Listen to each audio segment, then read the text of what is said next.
কী করবে দেখো, এখানে একটা সংখ্যা ধরে নেবে এক্স, ঠিক আছে। তিনটে ক্রমিক সংখ্যা বলতে এখানে ক্রমিক সংখ্যাগুলো ধরে নেবে, ঠিক আছে। তো একটা সংখ্যা এক্স ধরে নাও, পরের সংখ্যাটি এক্স প্লাস কত 2 ধরে নেবে, এবং পরের সংখ্যাটি এক্স প্লাস কত ধরে নেবে 4 ধরে নেবে, ঠিক আছে। তো এই সংখ্যা তিনটির যোগফলে তোমাদের বলা আছে কত এখানে, যে 87, ওকে 87 বলা আছে। তো এখান থেকে এক্সের ভ্যালুটি তোমাদের কত আসবে, 27, ঠিক আছে। তো 27 এখানে ছোটো সংখ্যা, তাহলে ছোটো সংখ্যা এটা। যদি বড় সংখ্যা বলতো তাহলে আমাদের এই এক্স প্লাস 4 হয়ে যেত, মানে এখানে 4 অ্যাড করতাম, ঠিক আছে। তো তোমাদের ছোটো সংখ্যাটা চেয়েছে, ছোটো সংখ্যা এটাই কারেক্ট অ্যান্সার।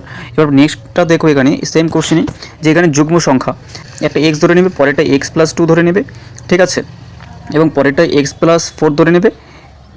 এই সংখ্যা তিনটির যোগফলে তোমাদের বলা আছে এখানে কত, যে বলা আছে 54, ওকে 54 বলা আছে।